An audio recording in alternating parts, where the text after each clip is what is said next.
he works on, like this deep understanding of control theory. And you know what? Let me go ahead and share his. I'm not sharing a name or anything, or agency, but let me share his.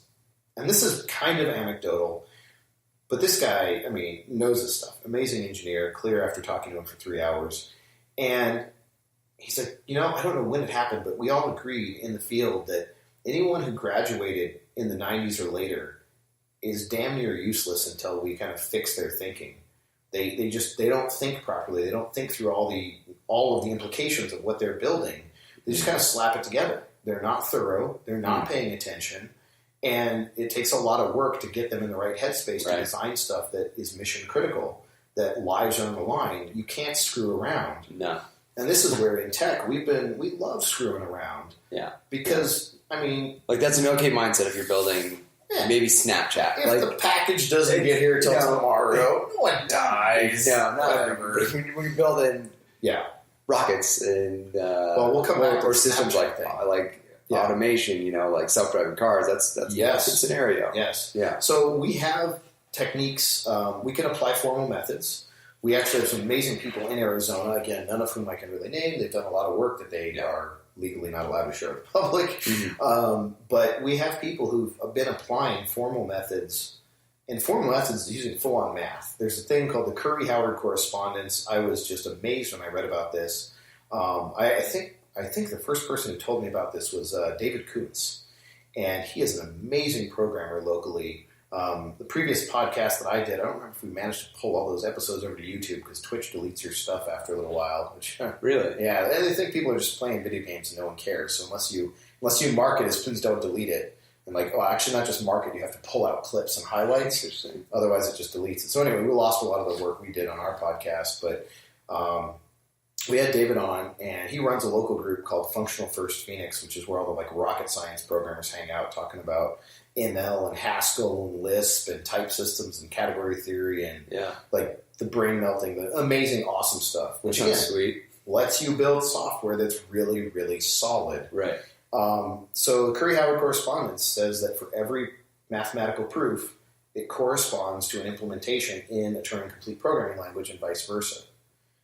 So we can use something like Coq, C-O-Q, and yes, for those who are already familiar, I'm pronouncing it. You can go look up the name of Theory Cochran, who it's short for. So, so COQ is how you search it, and it is an interactive theorem prover that lets you build a series of logical rules that define a system, and then it lets you say, "Okay, I'm happy with that series of rules.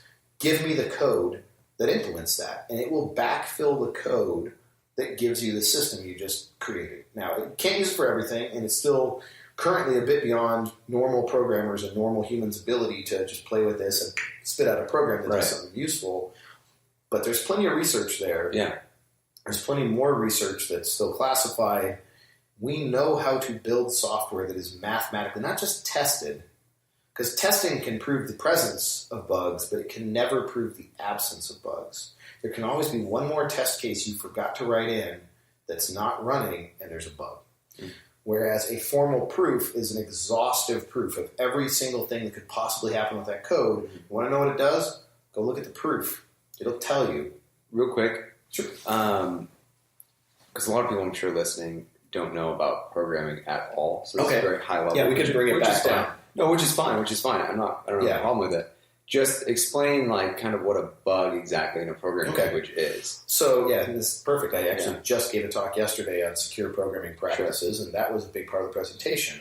So programming, and I always ask this question, what is programming? Yeah. And I usually get a lot more answers when it's a room full of kids and we're doing code day or something. Yeah. Adults, oh my God, you got to drag it out of them. So, but you get all this, telling the computer what to do, a series of steps, all this stuff. So fundamentally, my answer to that question, and none of those are wrong, there's a lot of different ways of thinking about it. Fundamentally, programming is taking a task or series or types of tasks and teaching a computer how to perform those. So it's basically the crappiest teaching job in the world because, like I said, even if you're teaching little kids, they're all really smart. And so there's a lot of gaps that get filled in. There's a lot of common sense. It's pretty easy to teach people. Teaching a computer is really hard. It does exactly what you say, not even to be spiteful. It just does only exactly what you say. Yeah. And it has no common sense. So when you say something and, you say, I'm trying to think of a good example where we both make an assumption about something. Hey, can you get me a bowl of, or not, I already screwed it up. I was going to say, hey, can you get me a bowl of cereal? And you're like, oh, sure, no problem. And you come back and you give me a bowl of cereal. Well, if you're a computer, you might give me a bowl of cereal with no milk in it. And it's like, oh yeah, I forgot to tell you to put the milk in there. You got to be super literal. And also, a spoon would be nice. So, like, people, there's a certain base level of knowledge and common sense that when you give a simple command, they can fill in the gaps, or they at least know enough to ask you, well, did you want a spoon with that? What kind of milk did you want, etc. Computers, no, none of that. You don't get any of that help. So you have to specify every little thing. It's extremely painful. Someday, it'll be like Star Trek, and there will be no programming. This is probably 50 years in the future at least. Sure. But it'll be like, hey, computer, what about this? Or here's a pile of data. What can you tell me about all this data? Yeah. And you can just conversationally ask it questions and teach it to do things like you teach a person. Is it possible to build in the common sense ideas into the computer? Like, could you develop, like, okay, here's like, we have amalgamated all these, like, common sense ideas that we've come up with that are kind of, you learn as a kid. You kind of... So, yes, with a caveat. Right, of course. So, first of all, what is common sense? Okay, right? So yeah, we agree on that. But then once we agree on that, which is the hard part, then yes, sure. Just like some comment, like we were going at, like a bowl of cereal. To most people, when they think bowl of cereal, they think a bowl with cereal, milk, and a spoon to eat it with. Yeah, like okay, that's the common makeup for this. But again, that's cultural. So right, of course. So which culture are we talking about? You'd have to do it per culture, culturally, globally. So that's the hard part is actually, and again, this goes back to programming. If you're going to program, you have to figure out, like, you have to understand. If you want to program something, really, this is more than programming. And this actually comes from those formal methods guys in town. First, you have to understand the problem well. Mm-hmm. Once you understand the problem well, then you have to understand the solution really well. Mm-hmm. And the pros and cons and all its limitations. Once those two steps, which are both super time-consuming and difficult, then you can start programming. And this is why, going back to, I didn't finish what is a bug. We'll come back to that in a sec. But this is why a lot of things don't work very well, because a lot of Silicon Valley move fast and break things, right? Who cares? Just ship it. We'll push an update later. Ever since the internet existed, software used to be really high quality prior to the internet. Mm-hmm. Because, like, Adobe Photoshop. Adobe was a big company, not as big as it is today, but even back then it was a big company. Mm-hmm. So if you had to print 50 million discs, like 50 million floppies, CDs, depending on what year you're talking about. Yeah, that's right. Geez, first you got to buy all the media. Uh-huh. You got to have the drives or subcontract to a company who can put all the data on the drives. Then there's packaging. Then there's shipping it to the store. Like, oh my God, the cost to get the software on the shelves so the consumer will buy it. You really, really did not want to have to print it again. Mm-hmm. So they would spend a ton of time testing and all this to make sure that, because if you had a bug, you got to do that again. You're going to lose all your money. You just lost all your money. Yeah. Because any margin you made, if you're making 50% margin, you have to do a reprint and ship fixes to everyone. You have no margin anymore. Now you've lost money. So people used to be super careful. Mm-hmm. And again, in government DoD work, they still are. Mm-hmm. But in Silicon Valley, in normal computing, we'll just ship it. Like, ever since the internet, the marginal cost to ship a fix is like zero, essentially. Mm-hmm. And so who cares? Like, just push it. We'll ship it and push. And there's some companies now with CI that push code changes like 100 times a day.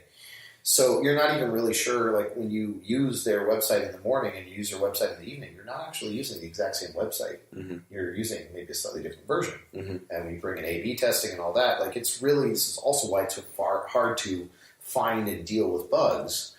Because not only is it hard to make one thing that is well tested and works properly most of the time, it's almost impossible to make 100 versions a day of something that is well tested and works most of the time. The rules are in play. It's almost like playing soccer and the rules change during the game. It's like, well, now you're allowed to use your hands. Oh, and you pick up the ball, and they're like, oh, now you're not allowed to use your hands. You're like, oh, you said I could, and I just picked it up.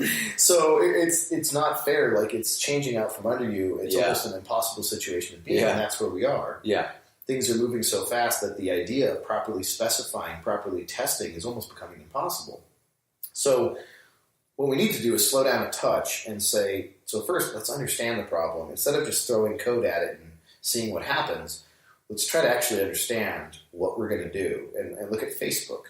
Facebook built this social network, which they weren't the first ones. They were like the 7th or the 12th or whatever. There had been a slew. There was Orkut and MySpace, Orkut, Friendster, a whole slew before them, and a whole bunch of lesser knowns. And theirs caught on. They were at the right time, and they didn't let people customize their own pages, so your eyes wouldn't bleed as much on Facebook as they would on MySpace. Right. So they caught on, but they threw a bunch of stuff out there, and they started optimizing for those ad dollars. And so they let their site kind of turn into a massive psychological operation against the entire population of the world, really. And again, they didn't really... What problem are you trying to solve? Ostensibly, it was to connect everyone, at least initially. But very quickly, that wasn't the problem they were solving. It was, how do we make more ad dollars? How do we sell these people's data to as many other companies as possible? Well, they're not selling data. If you want to have a semantic argument, sure, okay, they're not. Well, yeah, of course, they're selling a set of data, but they're not like selling your profile with your shit and who exactly you are to someone. No, they're selling a profile that you may fit into. Right. Which is a fine distinction that's almost meaningless. But sure, I mean, I'll grant you that. But I think I just wanted to be clear on that, because that is an idea that I think people really don't understand with this argument on Facebook. Like, they literally think Facebook is selling their data to people. Like, I would argue it's irrelevant, though. Your distinction, while technically correct, that they're not selling your individual data, like they're not selling off all your pictures. The point, no company wants your pictures. The company doesn't care about your pictures. No, but I'm talking about like a profile of you, right? Sure, and it's slightly inverted. And so technically what you're saying is correct. They're not saying, here's JP's profile. Technically what they're doing is they're saying, I want someone who is this age, this income level, is, this ethnicity, etc. Find me all the people that are that. So they're actually cutting out the steps. Whereas a company, if they didn't do that, the company might want to buy everyone's data and then dig through it for that purpose. Facebook's pre-digging through your data. And so they're selling an aggregate of all the people that fit into a certain range. So again, a company can mess with you via advertising. They want you to buy some crap that's probably not very well made for as much money as they can get out of you. Of course. And that's why they want the data. They don't care about your data. That's not their business model. It's selling you some crap you don't need. Of course. So yes, your distinction is accurate. Commerce, right? But actually, I want to bring that in, because that was an interesting point in that Mana article. Okay. Or is it a book? I think it's like a short story. Short story. I think a short story is good. It's a book, but it's short story. Yeah. In that short story, I think that was one of the most interesting points about it, is with these credits, everyone getting the credits and everyone, like, there being unlimited resources, there wasn't a need for advertising anymore, which I'm still playing with that idea, because I feel like there would still need to be in a sense, but what it came down to, and what really everything comes down to an extent, is word of mouth. Like, really, when it comes down to it, that's what really sells a product, is someone else telling someone about it, and that's what's really going to sell your product, honestly. And some people might find it and just be like, oh, that's interesting. And that's the initial point, is getting those people. That's what really marketing's for, is getting those initial people that will end up telling other people about it. But the cool part in the Mana short story was that it was all in the place, someone could find it, and then it would just kind of spread. I guess as we like the term we'd like to use for that is virally. Yeah. And then as more people would use it and go to it, it would gain in popularity and people would be buying it and using that one. And so I'm going to pick a fight, and you can have me back on with whoever wants to pick up the other half of this fight. This is my own personal opinion. Okay. But my personal opinion is that advertising is a fundamentally hostile and malicious thing. And I've had ad people, that's their business, and they're like, well, we're just letting people know that, that it exists. Sure you are. Like, I agree that there is a place, if no one knows that you have a product or service, then obviously your sales are not going to be any good because no one knows. So you have to let them know